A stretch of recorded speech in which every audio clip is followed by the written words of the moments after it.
Bienvenidos a nuestra corta charla en esta serie de charlas sobre arqueología y el pasado de México y Centroamérica. Bueno, soy Chris Begley, soy arqueólogo aquí en Lexington, Kentucky, y estoy asistiendo a la Casa de la Cultura en esta serie de charlas sobre el pasado de América Latina y vamos a estar hablando con varios arqueólogos.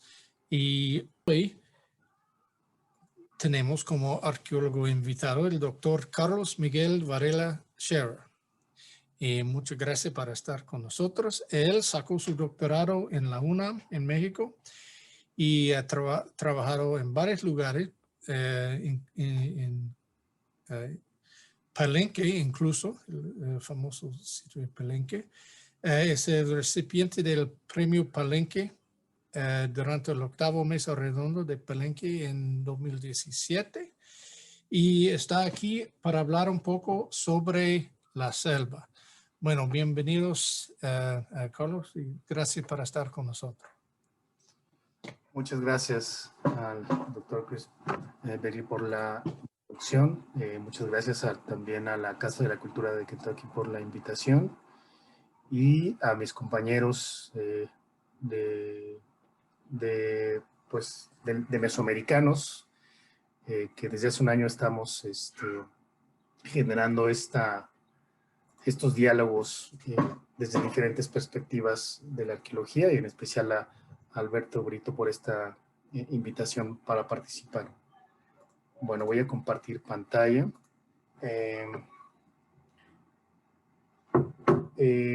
Yo les voy a hablar sobre un tema que se llama la selva domesticada, sustentabilidad de una ciudad maya antigua, una postura desde la arqueología y la etnografía.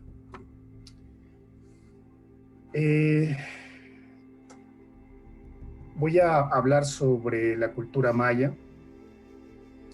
La cultura maya es una civilización, una cultura que se desarrolló principalmente en el sureste de México y parte de América Central, principalmente Belice, Guatemala, Honduras y parte también de El Salvador. En esta región, en esta área geográfica, se distribuyen principalmente selvas tropicales, aunque también tenemos bosques de coníferas en las regiones altas.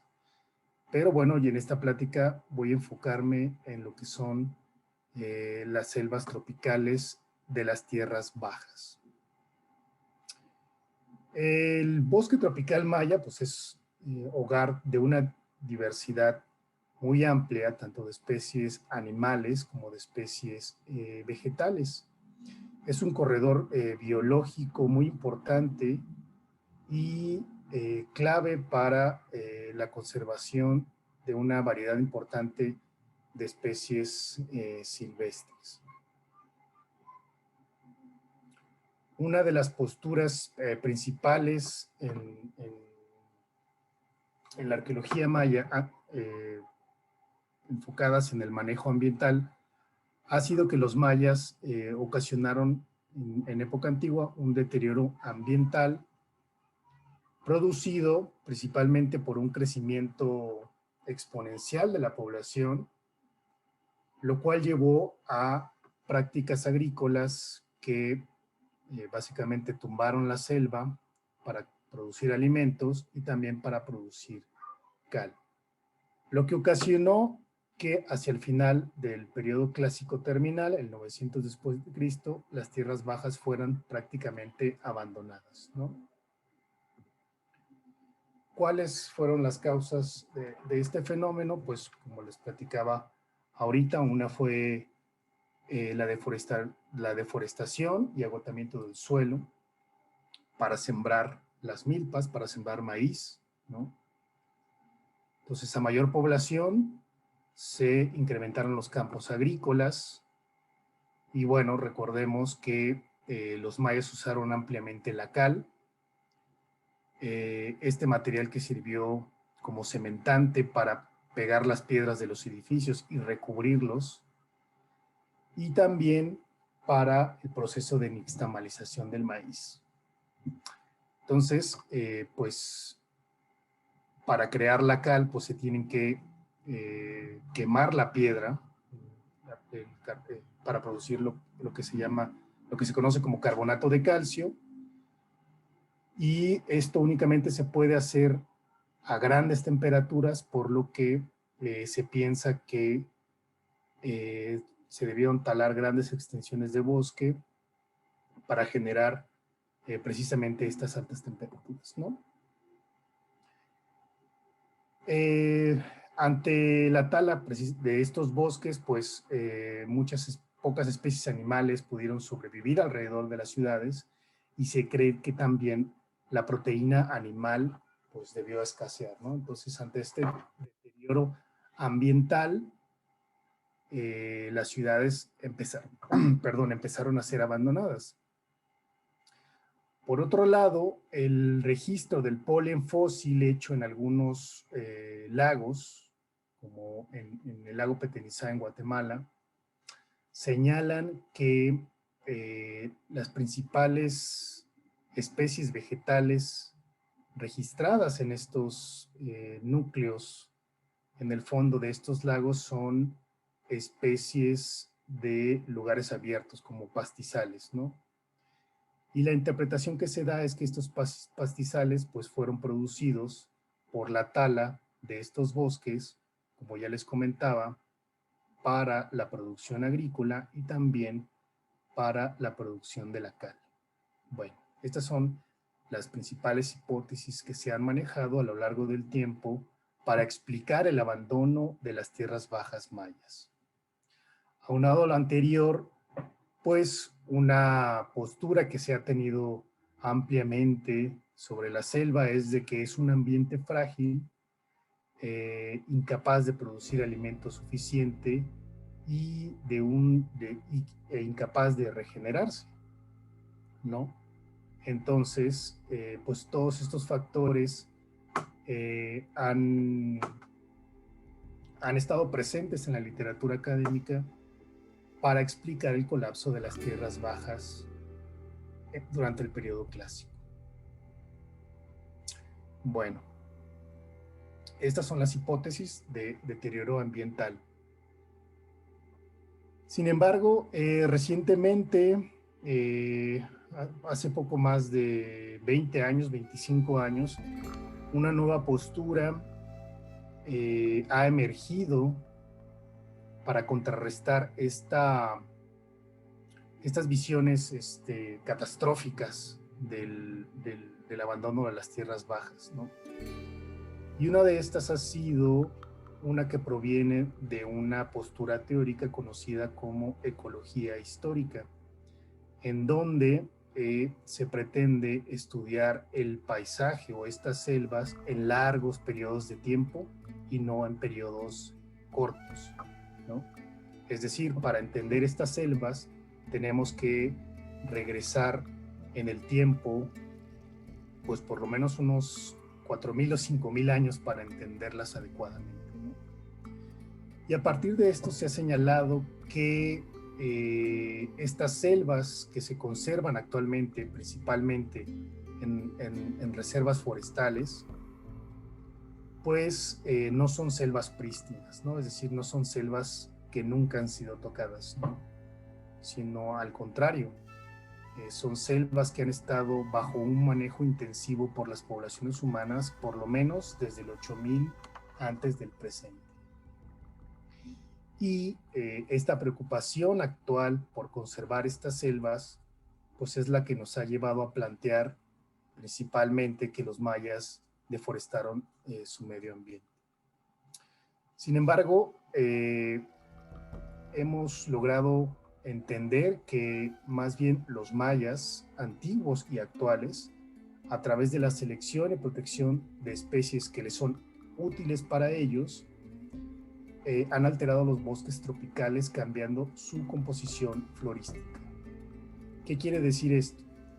Que los mayas y otros pobladores neotropicales han encontrado en estos bosques especies que les sirven como alimento, como combustible para fabricar diferentes tipos de herramientas, usos medicinales, entre muchos otros, de tal forma que las selvas que vemos en estas reservas forestales o alrededor de los sitios arqueológicos, pues reflejan este constante manejo a lo largo del tiempo.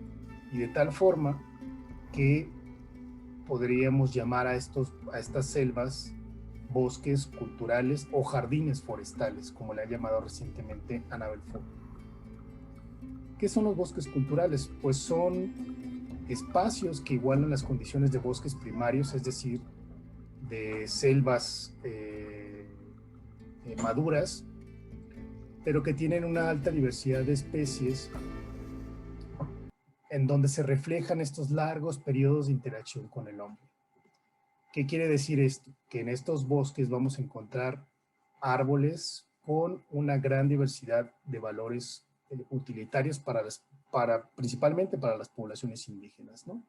Como les comentaba, para alimento, para combustibles, inclusive para agua. Ahorita un poco más adelante vamos a seguir hablando un poco de esto. Uno de estos ejemplos ha sido la cuenca del Amazonas. Por mucho tiempo, la cuenca del Amazonas se creyó un lugar poco habitado, ¿no? En donde la selva había estado virgen por mucho tiempo. Sin embargo, a partir de del uso de nuevas tecnologías, del avance humano sobre la selva y las expediciones arqueológicas, pues se ha documentado que el Amazonas estuvo mucho más ocupado de lo que se creía anteriormente, ¿no? Todos esos puntitos negros que ven en este mapa son sitios arqueológicos. Y en estos sitios arqueológicos pues se han encontrado un montón de modificaciones al paisaje, ¿no? Desde estanques para producir peces, caminos, un montón de edificios hechos en tierra monumentales, que nos hablan de precisamente una larga interacción con el paisaje. Y una cosa muy interesante es que en estos sitios arqueológicos pues se ha encontrado que existen plantas que son dominantes en estos bosques alrededor de estos sitios arqueológicos, lo cual pues nos habla de que hay un manejo selectivo de estas especies, no nada más en el pasado.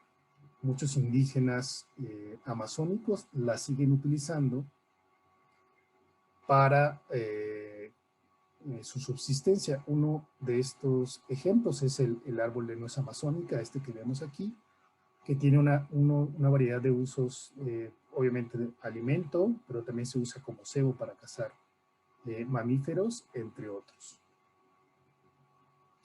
Aunado al anterior, en muchos de estos sitios arqueológicos, los seres humanos produjeron suelos fértiles para la producción agrícola. ¿Cómo lograron esto? Pues combinando residuos domésticos, orgánicos, con carbón, creando estos suelos oscuros que en la región se conocen como terra preta, que vemos del lado derecho, y que son suelos que son sumamente productivos. Bueno, este es el ejemplo de la cuenca del Amazonas y ahora vamos a lo que es la selva maya. La selva maya de las tierras bajas la podemos caracterizar a partir, por un lado, por la precipitación pluvial, es decir, por la cantidad de lluvia que cae en el territorio, ¿no? Pero también por los tipos de suelo que hay en estos lugares. Y bueno, principalmente estos son los tipos de vegetación que tenemos: selva alta, perennifolia, es decir, que sus hojas son siempre verdes; selva alta superennifolia, selva baja superennifolia, que pierden sus hojas; y selvas bajas caducifolias y espinosas. Bueno, un ejemplo muy parecido al de la cuenca del Amazonas se ha hecho por Ana Belfort y colegas en un sitio que se llama El Pilar, en donde actualmente, en Belice, en este país costero, en donde el 42%, bueno, lo que hicieron, bueno, les platico un poco, ellos hicieron un estudio de la distribución de los tipos de árboles presentes en esta reserva forestal alrededor del sitio arqueológico de El Pilar, documentando que el 42% de estas especies vegetales tienen un valor utilitario para las poblaciones mayas actuales. Este valor utilitario engloba varios aspectos de la cultura indígena maya, como van desde la alimentación, fabricación de artesanías, el uso como barbascos. Los barbascos son estas plantas que sirven para envenenar a los peces y poderlos atrapar más fácilmente. Colorantes, combustibles, para la construcción, fibras medicinales, curtidores, pegamentos, algunas plantas que se usan también como reservas de agua, resinas, techumbre, etc., ¿no? Es decir, el 42% de las especies arbóreas presentes en esta selva, pues tienen un valor utilitario, lo cual es relevante porque nos habla de que fueron usados y siguen siendo usados por los indígenas mayas actuales. Otros ejemplos, aunque no con este enfoque, sino más bien un enfoque botánico, se han llevado a cabo en sitios arqueológicos de México, Yaxchilán y Palenque, ¿no? Yaxchilán es un sitio que se encuentra en las orillas del río Usumacinta, en la frontera entre México y Guatemala. Es un sitio también del periodo clásico, 200 al 900 después de Cristo. Y bueno, se caracteriza por la monumentalidad de sus edificios y sus inscripciones jeroglíficas que narran la historia de la dinastía local, de los reyes locales. Por otro lado, Palenque es un sitio también que se encuentra cerca del río Usumacinta, en la frontera de los estados de Chiapas y Tabasco. En estos sitios arqueológicos se hizo un estudio botánico encontrando especies con un alto valor utilitario, ¿no? Y como ven en estas imágenes, algunos de estos los usamos todavía en la actualidad, ¿no? El árbol del ramón, el achiote, el chico zapote, el zapote mamey, algunas palmeras como el chapay, ¿no? Árboles que aportan fibras y cortezas como la nona o el bejuco espina. Para la construcción hay muchísimos árboles maderables, el cedro, la caoba, el canchán. Fuentes de agua, el famoso bejuco de agua, que aquí vemos a un lacandón bebiendo directamente de él, ¿no? Algunos árboles que son usados que pueden ser usados como colorantes, ¿no? Ornamentales y rituales, como lo es la ceiba. Y en fin, una variedad de árboles que se encuentran distribuidos adentro de estos sitios arqueológicos, que son reservas forestales y que pues no han sido, digamos, sembrados por pobladores actuales, ¿no? Sino llevan una evolución, llevan un proceso de regeneración a través desde que el sitio estaba ocupado. Y bueno, esto nos hace pensar en lo que es el manejo del paisaje, ¿no?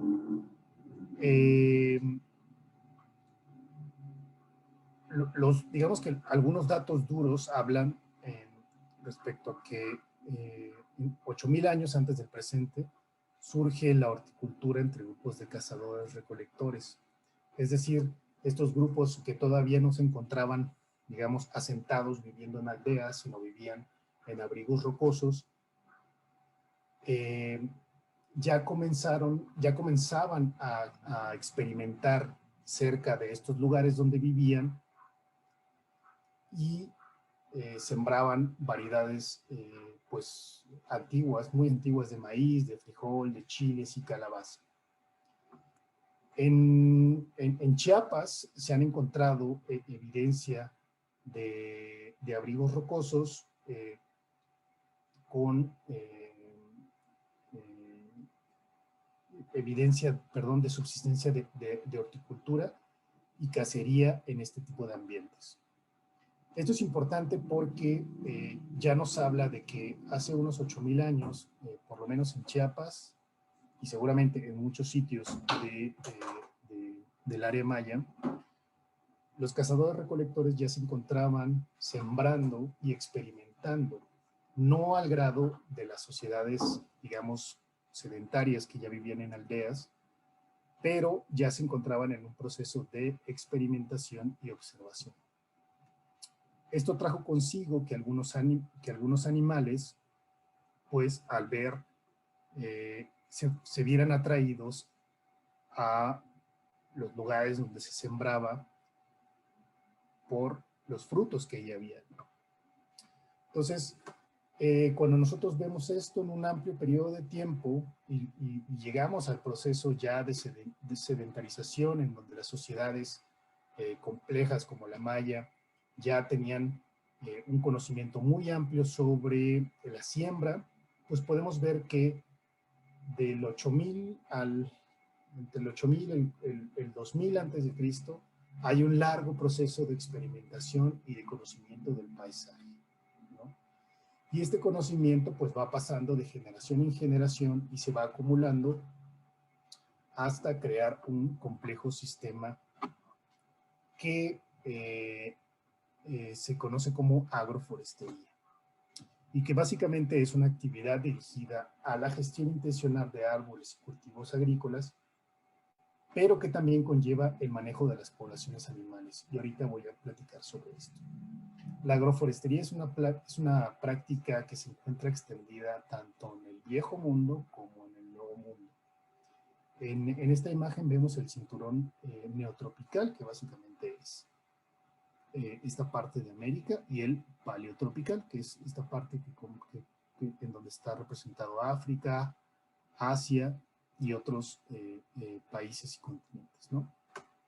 Y en estos lugares, en este cinturón, podemos ver que la agroforestería se practica ampliamente, ¿no? Por lo tanto, es una invención del ser humano del manejo del paisaje bajo este tipo de condiciones y que no nada más es único de América. ¿Qué pasa con los mayas? Bueno, en el caso de los mayas, el sistema de manejo del paisaje se hace básicamente a partir de la siembra de la milpa. La milpa es un sistema complejo porque involucra la siembra de una gran variedad de árboles y de vegetales que en su conjunto forman una estrategia de subsistencia muy amplia, ¿no? En la milpa vemos maíces de diferentes variedades, vemos frijol, vemos calabaza, vemos chiles de diferentes variedades y al mismo tiempo también se plantan algunos árboles frutales. Algunos investigadores han propuesto que la milpa es una especie de imitación de la selva, porque no son monocultivos, es decir, no se encuentran sembrados únicamente una o dos variedades de plantas, sino es una variedad muy amplia, lo que ocurre también en las selvas tropicales. Esto permite enfrentar con mayor seguridad las aleatoriedades climáticas, permitiendo la supervivencia de por lo menos algunas variedades, ¿no? Entonces, esto pues nos habla de un conocimiento generado por los campesinos a lo largo de muchos años, en donde se encontraron experimentando con la siembra. Como les decía, en la actualidad la milpa sigue siendo una estrategia muy importante para alimentación de las comunidades, e inclusive se han incorporado algunos frutos que no son nativos de América, como el mango, ¿no? Pero que se han adaptado y el plátano, por ejemplo, también, y que le brindan abundante alimento a los campesinos modernos. Como les platicaba, se siembran algunos otros árboles frutales, como los cítricos, que tampoco, algunos no son nativos de América, la piña, entre otras variedades. Ahora, hablemos del ciclo de la milpa. La milpa no es estática, es decir, la milpa es un proceso en el que se selecciona un terreno que necesita ser tumbado y que después se va a quemar. Cuando se produce la quema, las cenizas y el carbón aportan nutrientes al suelo y permiten que estas especies que les gusta el sol, como el maíz, crezcan rápidamente. Pero la milpa no es un campo que se mantenga explotando, digamos, todo el tiempo. Después de un periodo, el terreno necesita pasar a un descanso. ¿Qué quiere decir esto? Que los campesinos saben, a partir de las características del suelo, que la milpa se produce durante un periodo de tiempo, en ocasiones 5, 10 años, 15 años, y después ese terreno se debe de abandonar, pasar a otra parte de la parcela, y ese terreno que fue abandonado comienza un proceso de regeneración. Ese proceso de regeneración puede tardar 20, 30 o 40 años o más y crear de nueva cuenta un bosque. Y así en lo que vendría siendo el paisaje. Por tanto, la milpa no debe ser vista, la milpa tradicional no debe ser vista como un sistema que deforesta el paisaje, sino más bien es un proceso que permite la regeneración del bosque tropical. Yo he tenido la oportunidad de hacer un estudio etnográfico en esta región de Chiapas, en Palenque, y he tenido la oportunidad de platicar directamente con los campesinos y que me platiquen sus experiencias sobre la milpa. Como pueden ver en esta imagen, aquí al centro vemos una milpa, vemos aquí las plantas del maíz, y este de aquí es un retoño de una caoba, ¿no?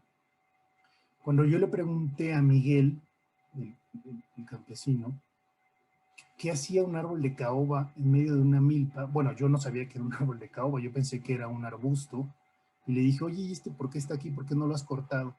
Me dijo, es que esa es una caoba. Es la hija del árbol que está a un lado. Entonces, a la madre la voy a cortar porque la voy a usar para hacer muebles, y esta la voy a dejar que crezca para que en un futuro mis hijos la aprovechen, ¿no? Entonces esto me hizo darme cuenta en parte también que precisamente este sistema de la milpa pues es un proceso en donde los campesinos seleccionan árboles que les son útiles y que van a utilizar no inmediatamente, sino en un futuro. Pude documentar, gracias a estas visitas, pues diferentes tipos de paisaje precisamente alrededor de estas poblaciones humanas. Aquí en esta imagen vemos una milpa, vemos las plantas de maíz ya secas y dobladas, listas para cosecharse, y a un costado vemos algo que ellos llaman majahual, que básicamente es vegetación secundaria. La vegetación secundaria se produce cuando una milpa como esta es abandonada y da paso a que empiecen a crecer árboles, valga la redundancia, de crecimiento rápido, como la majagua, ¿no? Y que a la postre estos árboles, una vez que cumplen su ciclo de vida, desaparecen y dan paso a árboles de crecimiento lento, y que son los componentes principales de las selvas o bosques maduros, en donde encontramos cedros, caobas, ceibas, canchanes, entre otros.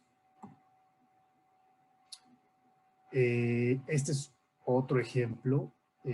Vemos aquí una milpa en donde están los maíces apenas saliendo. Vemos aquí atrás una vegetación secundaria. En esta primera fase estamos viendo arbustos que más tarde se van a convertir en árboles de poco más de 10 metros y que a la postre serán sucedidos por árboles de crecimiento lento, como les platicaba. Bueno, ¿qué pasa en estos espacios? En estos espacios no nada más se producen alimentos vegetales, ¿no? Aunque no lo parezca, también se producen proteína animal. ¿Por qué? Porque ciertos animales se ven atraídos a las milpas porque encuentran alimento más rápido, ¿no? Lo que sabemos en la actualidad es que muchos de estos animales se han visto beneficiados por la siembra humana a tal grado que son capaces de vivir cerca de los asentamientos humanos, mientras que otros, de plano, viven en el bosque. A los animales que viven cerca de los espacios humanos los consideramos como tolerables a la actividad humana porque pueden vivir cerca de los asentamientos ya que aquí encuentran alimento, ¿no? Algunos de estos animales pues, son el venado cola blanca, el llamado puerco de monte o pecarí de collar, el armadillo, el tepezcuintle, y este es entre otros, ¿no? Es decir, tenemos una gran variedad de aves, también reptiles, ¿no? Que viven cerca de los espacios humanos. Bueno, no sé cómo ando de tiempo, creo que todavía tengo un poquito de tiempo. Yo voy a hablarles de un caso particular de estudio en el sitio arqueológico de Palenque, en Chiapas, a partir de la zooarqueología y de la etnozoología. La zooarqueología es el estudio de las poblaciones animales que interactuaron con los seres humanos en el pasado. ¿Cómo estudiamos a los animales? Pues a partir de sus restos óseos, es decir, de los huesos que nos aparecen en las excavaciones arqueológicas. Por su lado, la etnozoología es el estudio actual de la relación que tienen estas poblaciones humanas con los animales que viven en sus alrededores. Yo me enfoqué en lo que es la cacería tradicional, por la parte etnozoológica, en dos comunidades indígenas de Palenque, Chiapas. Unos hablan celtal y los otros hablan chol. Los dos son variantes son lenguas de mayas, de la familia lingüística mayense. Y bueno, lo que pude documentar es que la cacería en estas dos comunidades puede ir desde la oportunista, es decir, vas a la milpa y te encuentras un animal y lo cazas, hasta la cacería planeada, ¿no? En donde se colocan trampas o se espían a los animales, en donde se les colocan cebos para que ellos coman, ¿no? Pero principalmente en la milpa se cazan estos animales, ¿no? Y aquí están los alimentos que ellos gustan comer. Entonces, los campesinos, al saber las plantas favoritas o los frutos favoritos de estos animales, planean los ataques, la cacería, para de esta forma ellos obtener proteína animal, ¿no? Muchos campesinos no tienen un trabajo remunerado y sembrar la milpa les asegura, pues obviamente maíz, frijol, etcétera, pero también es una oportunidad para poder cazar y obtener proteína animal. En otros lugares, fuera de la milpa, se acude a espiar a los animales, es decir, se detecta dónde han estado comiendo. Esa es una fruta de zapote mamey, y pueden ver que está roída. Este roído lo hace un animalito que se llama tepezcuintle. Entonces, ellos acuden regularmente a ver si ha estado comiendo, y si ha estado comiendo, pues fabrican una especie de asiento que ellos llaman tapesco, en donde ellos, a una distancia de poco más de 1,40 m, esperan a que el animal regrese por la noche para disparar. Es este de aquí. Al mismo tiempo fabrican trampas, ¿no? Esta es una trampa para tusa en los túneles donde el animal transita.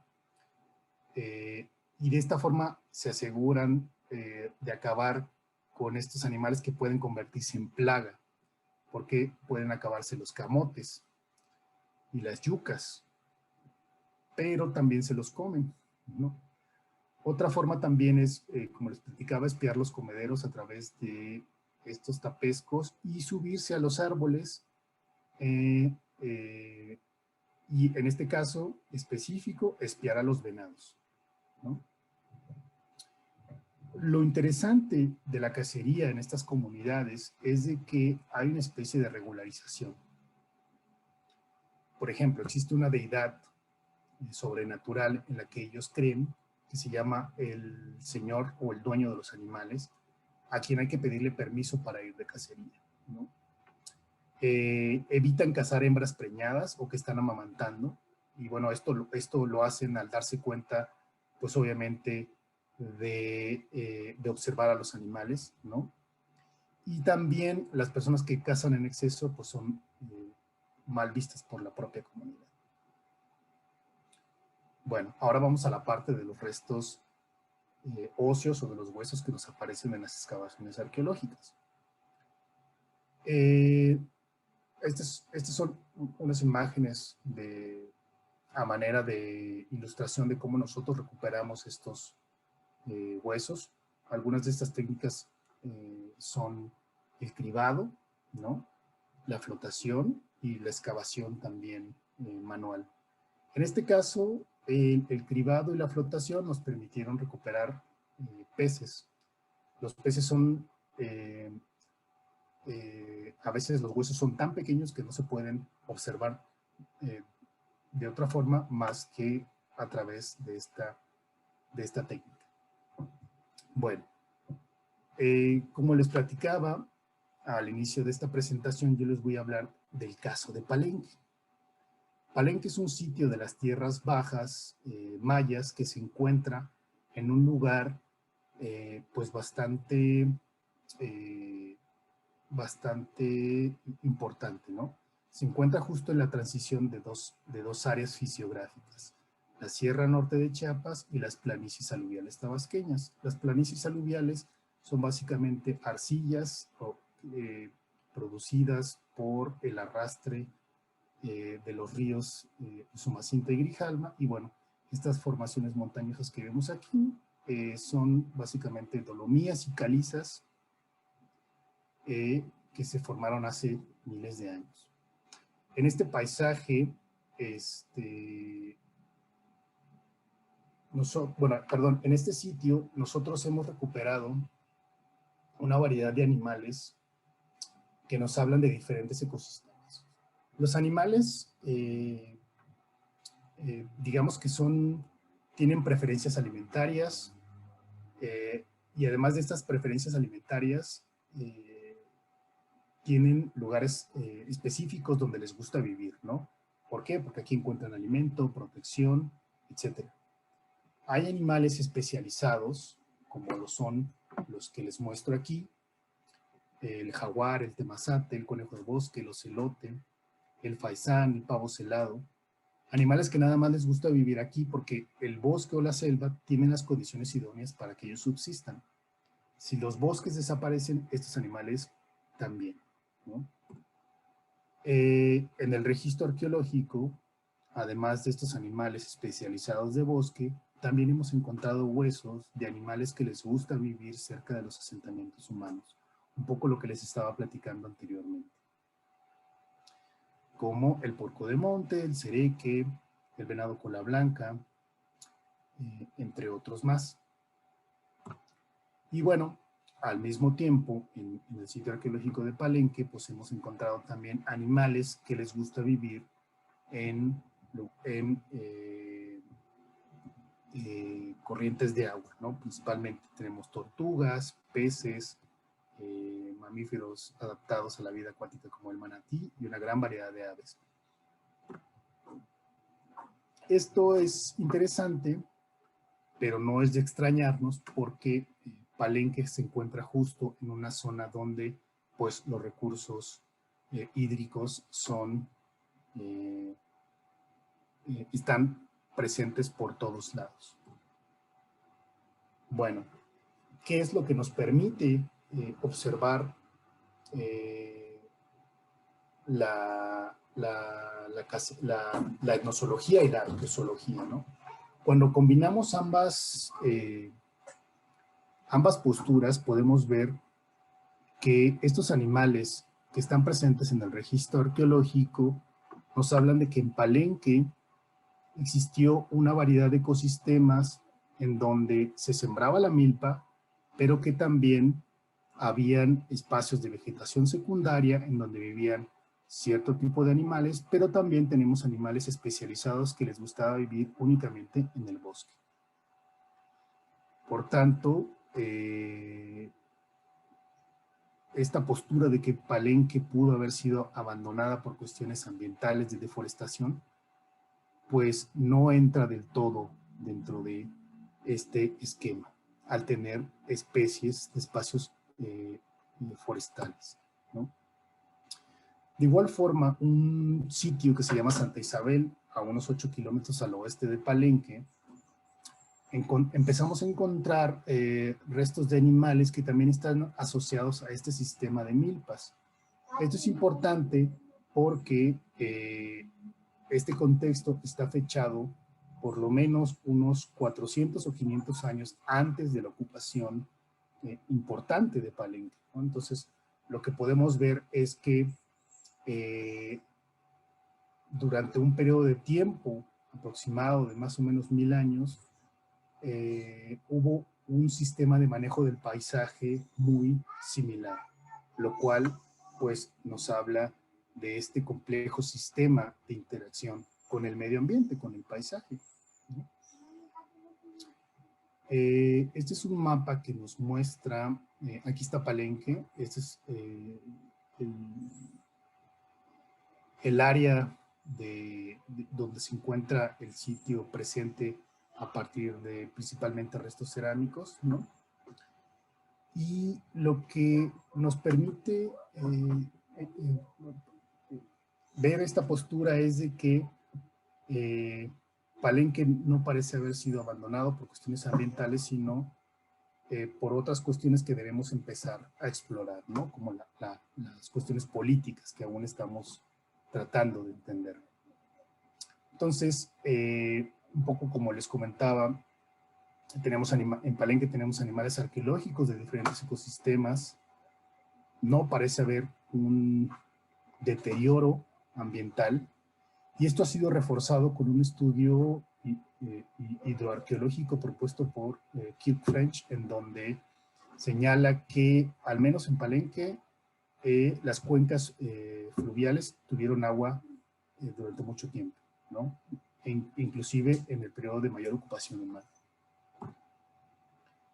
Aunado a lo anterior, en Palenque se practicaron sistemas intensivos de siembra que garantizaron una constante apropiación de recursos, en este caso vegetales, ¿no? Entonces, tendríamos los sistemas temporales, como es el sistema de la milpa, los sistemas intensivos, como estos.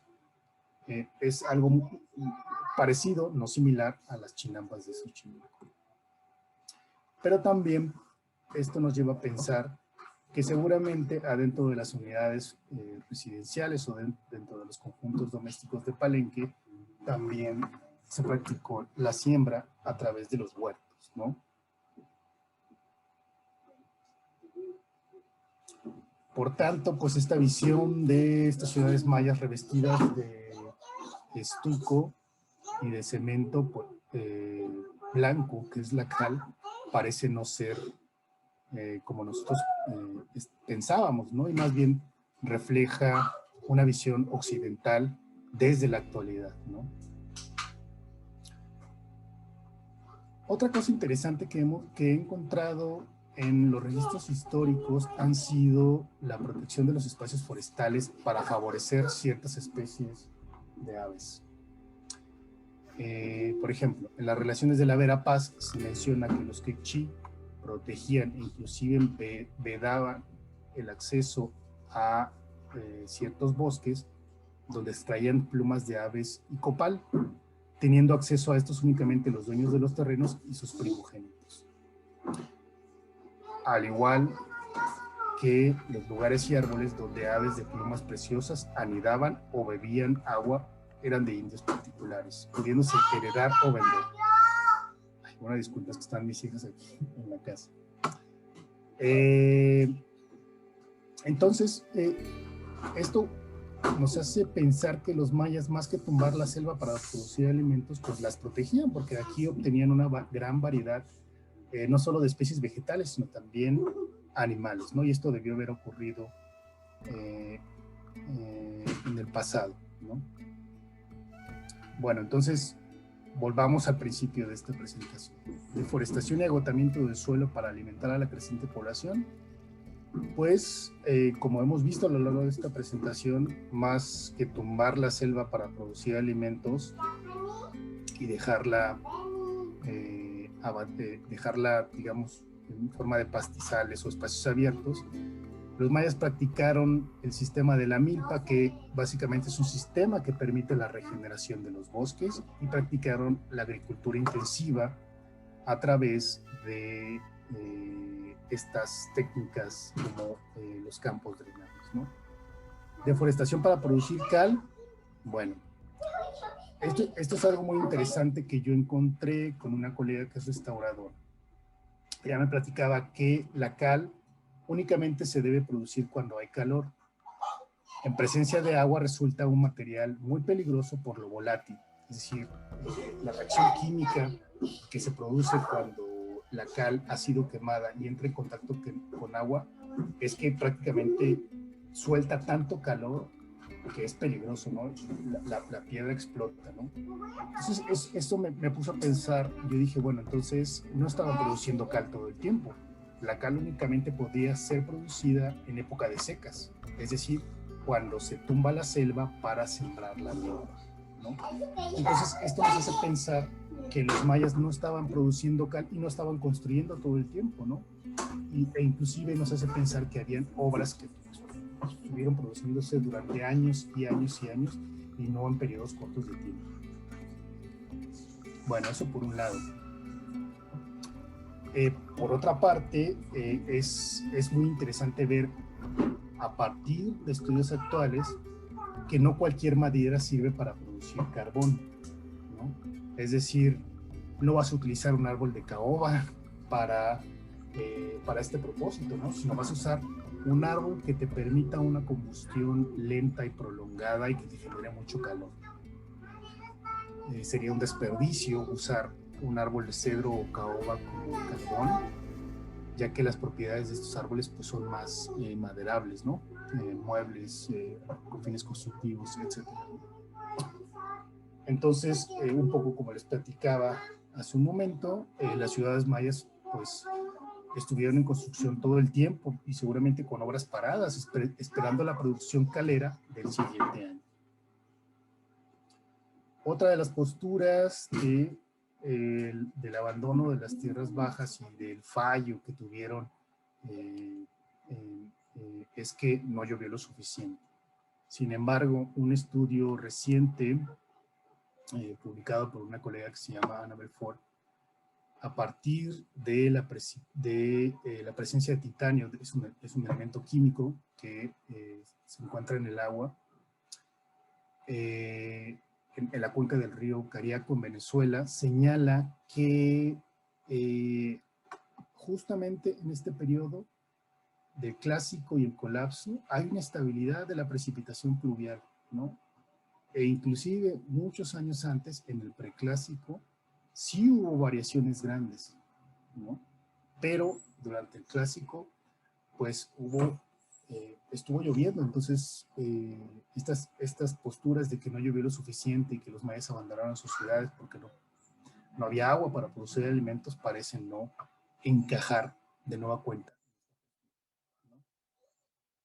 Y bueno, otros estudios paleoambientales precisamente a partir también de la fauna, sobre todo en el Petextutún, en Guatemala, señala que la explotación del entorno no fue homogénea en toda el área, ¿no? Es decir, no se acabó con los bosques como se piensa, sino hay presencia de animales asociados a bosques primarios, es decir, animales especializados.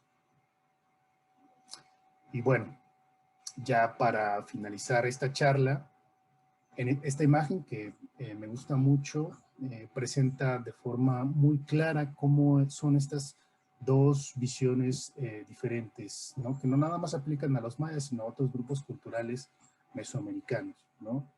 Arriba vemos esta explotación del paisaje eurocéntrica que la trajeron, se trajo del viejo continente, ¿no? Que básicamente son monocultivos y pastizales para el ganado, mientras que en la forma de explotación del paisaje maya, pues se siembran una variedad de plantas y se obtienen diferentes productos a partir de la protección de estos espacios forestales. Y bueno, con esto yo concluiría mi plática. Espero les haya gustado y cualquier duda o comentario estoy a su disposición. Muchas gracias. Yo también trabajé mucho en la selva tropical en Honduras y siempre fue una cosa muy, muy emocionante y muy importante porque a través de la historia de arqueología hemos tenido varias ideas sobre lo que iba a pasar en la selva, ¿verdad? En los 70 tenemos esta idea que era un lugar muy difícil para tener civilizaciones grandes o sitios grandes, pero poco a poco realizamos que hay maneras de hacerlo y que estas opiniones son más, reflejan más nuestra ignorancia de cómo manejar la selva que la realidad de la selva.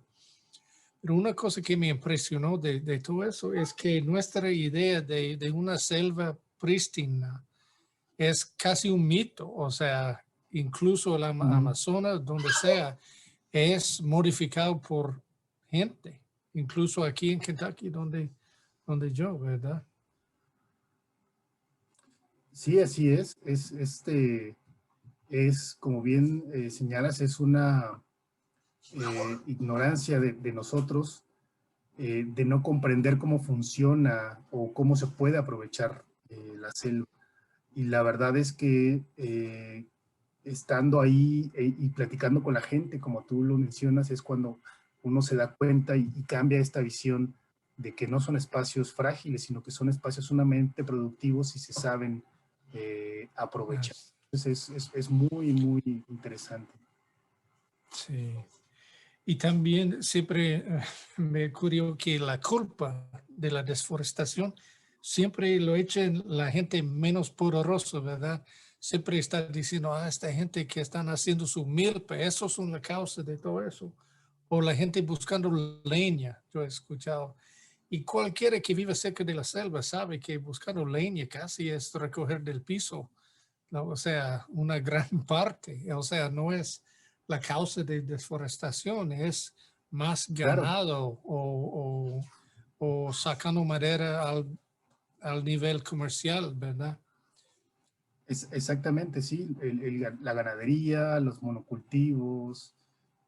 Ahorita, por ejemplo, una de las plagas más feas es esta palma africana para producir, Sí, la palma. ¿no? Eh, Pero bueno, pues sí, hay tanto que podemos aprender de ver cómo la gente estaba manejando sus lugares en el pasado y a veces esto sigue, o sea, hay gente que sigue con por lo menos algunos aspectos de las tradiciones que tenía, ¿verdad? Sí, es un conocimiento acumulado que ha pasado de generación en generación y que le sigue siendo a ellos útil para subsistir en estos bosques tropicales, ¿no? Que tampoco es fácil, ¿no? Entonces, sí. es padre, es bonito. Sí, y la última cosa que puedo decir es que puede ser para alguna gente que no son arqueólogos, puede ser sorprendente que después de cientos de años o miles de años, incluso que encontramos huesos o encontramos semillas o encontramos otro vestigio, ¿va? De lo que estaba procesando y comiendo la gente, pero sí encontramos, ¿verdad? Sí. A veces uno piensa que por el paso del tiempo estas cosas no se conservan, pero inclusive en ambientes tropicales donde pues a veces la descomposición es mucho más rápida y hay muchos factores como la humedad o la temperatura, pero logran preservarse, ¿no? Logran estar ahí. Nosotros hemos tenido la oportunidad de rescatar semillas, ¿no? En casas, en basureros, y ahí están, ¿no? Nada más hay que saber buscarlos bien, pero sí, como dices, puede resultar sorprendente, pero ahí están. Sí, sí, es súper variable también. A veces aquí se encuentra cosas y aquí nada. Y puede ser por el flujo de agua o a saber qué cosa, ¿verdad? ¿Qué qué diferencia había? Exacto. Bueno, entonces muchas gracias, Carlos, para compartir todas estas cosas muy interesantes con nosotros y para recordamos un poco de todo hay que podemos aprender de los sistemas que estaba operando de antes. Bueno, ok. No, muchas gracias por la invitación, con mucho gusto. Vaya, ok. Gracias, gracias a ustedes, gente viendo este en YouTube. Gracias para asistir y eh, eh, para, para pasar tiempo aprendiendo un poco con nosotros. Vaya pues, ok, gracias.